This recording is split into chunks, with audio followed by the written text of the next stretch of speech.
कमलनाथ को फिर बीजेपी में आने का ऑफर। प्रदेश बीजेपी अध्यक्ष बोले, जो देश सेवा करना चाहते हैं उनके लिए दरवाजे खुले। पूर्व लोकसभा अध्यक्ष सुमित्रा महाजन के बाद अब प्रदेश बीजेपी अध्यक्ष वीडी शर्मा ने कमलनाथ को बीजेपी में आने का न्योता दिया है। मीडिया ने जब वीडी शर्मा से पूछा कि क्या कमलनाथ बीजेपी में आ रहे हैं, जवाब में उन्होंने कहा, यह बात तो कमलनाथ ही क्लियर कर पाएंगे, लेकिन जो लोग देश की सेवा करना चाहते हैं भाजपा के दरवाजे उनके लिए खुले हैं। वीडी शर्मा ने यह भी कहा कि जब भी कुछ फैसला लिया जाएगा सभी को सूचित कर ही दिया जाएगा। बीजेपी प्रदेश अध्यक्ष वीडी शर्मा ने शुक्रवार को भोपाल स्थित बीजेपी के मीडिया सेंटर में प्रेस कॉन्फ्रेंस की, जिसमें उन्होंने दिल्ली में शनिवार से शुरू हो रहे बीजेपी के 2 दिवसीय राष्ट्रीय अधिवेशन को लेकर जानकारी दी। श्रीराम की तपोस्थली को संवारने का प्लान तैयार। चित्रकूट धाम 188 करोड़ से संवरेगा। सड़क, सीवेज के साथ मिनी स्टेडियम भी बनेगा। मध्य प्रदेश सरकार ने भगवान राम की तपोभूमि के रूप में विख्यात चित्रकूट के कायाकल्प की योजना तैयार कर ली है। यहां लगभग 188 करोड़ के बजट से कामतानाथ मंदिर सहित तीर्थ स्थलों में आधुनिक सुविधाओं का विकास होगा। वहीं नगर में खेल सुविधाओं के लिए मिनी स्टेडियम और इंडोर स्पोर्ट्स कॉम्प्लेक्स भी बनाया जाएगा। आधुनिक सड़कों का निर्माण, जल और सीवेज प्रणाली को मजबूत करना, पार्किंग का निर्माण किया जाएगा। जनवरी में चित्रकूट में सीएम डॉक्टर मोहन यादव की अध्यक्षता में हुई राम वन गमन पथ न्यास की बैठक में चित्रकूट के विकास पर योजना बनी थी। इसमें चित्रकूट को अयोध्या के बाद भगवान राम से जुड़े महत्वपूर्ण तीर्थ के रूप में विकसित करने की बात हुई थी।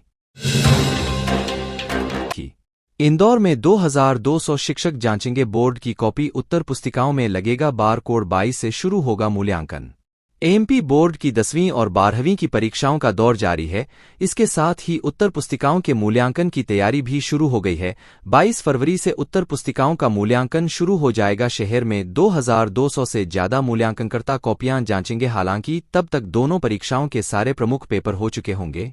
खास बात यह है कि इस बार मूल्यांकन के दौरान कई बड़े बदलाव हुए हैं। जहां मूल्यांकन होगा वहां माध्यमिक शिक्षा मंडल ने अलग से कैमरे लगवाए हैं ताकि मूल्यांकन की पूरी मॉनिटरिंग की जा सके। भोपाल के अफसर मूल्यांकन सिस्टम की मॉनिटरिंग करेंगे। इन कैमरों की खासियत होगी कि स्पष्ट तस्वीर के साथ मूल्यांकन कक्ष में हो रही आवाज भी रिकॉर्ड होगी। महिला सरपंच को 4 साल की कैद। पीएम आवास कुटीर की किश्त दिलाने के लिए रिश्वत मांगने का था आरोप।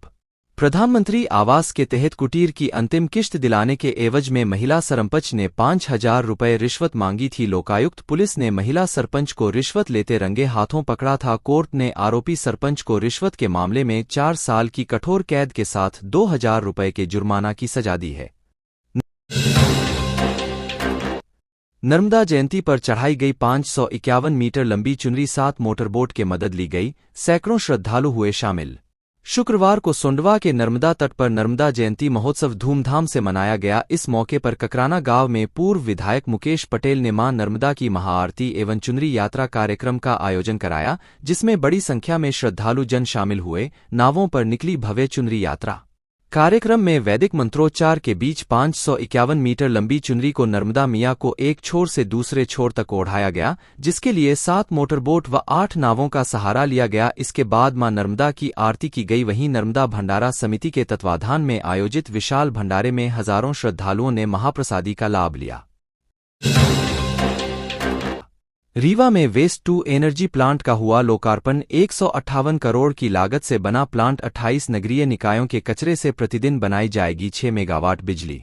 रीवा में आज वेस्ट टू एनर्जी प्लांट का उद्घाटन डिप्टी सीएम राजेंद्र शुक्ल ने किया है, जहां इस प्लांट में कचरे से 6 मेगावाट बिजली प्रतिदिन बनाई जाएगी। बता दें कि रीवा में 158 करोड़ की लागत से पहाड़िया में इस प्लांट का निर्माण किया गया है।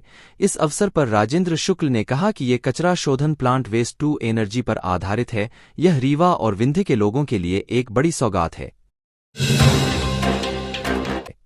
भोपाल में बोले श्रद्धालु। अयोध्या तो झांकी, मथुरा काशी बाकी। रामलला के दर्शन के लिए 1344 लोग रवाना। ट्रेन में किया भजन कीर्तन। भोपाल से भगवान रामलला के दर्शन के लिए 1344 श्रद्धालुओं का जत्था अयोध्या रवाना हुआ है। शुक्रवार शाम 4:10 बजे आस्था एक्सप्रेस ट्रेन को हरी झंडी दिखाई गई। ट्रेन रवाना होते ही श्रद्धालुओं ने भजन कीर्तन शुरू कर दिया। इससे पहले स्टेशन पर अयोध्या तो एक झांकी है, मथुरा काशी बाकी है के नारे लगाए। रीवा में डिप्टी सीएम ने ली 2 महत्वपूर्ण बैठकें। रीवा को स्वच्छता में नंबर 1 बनाने का रोड मैप किया गया तैयार। बाबा घाट और सीवरेज ट्रीटमेंट प्लांट पर चर्चा। रीवा में डिप्टी सीएम राजेंद्र शुक्ल ने प्रशासनिक अधिकारियों के साथ 2 महत्वपूर्ण बैठकें की हैं। डिप्टी सीएम ने पहली बैठक कलेक्ट्रेट के मोहन सभागार में मेगा कैंसर जांच शिविर को लेकर की है, जहां अधिकारियों की बैठक लेकर उन्होंने शिविर को 100% सफल बनाने के लिए निर्देश दिए हैं और साथ ही चल रही व्यवस्थाओं का जायजा भी लिया है। बता दें कि कैंसर रोगियों की जांच और उपचार के लिए 24 और 25 फरवरी को रीवा में कैंप लगाया जा रहा है। इस कैंप का आयोजन इंदौर कैंसर फाउंडेशन के सहयोग से किया जा रहा है।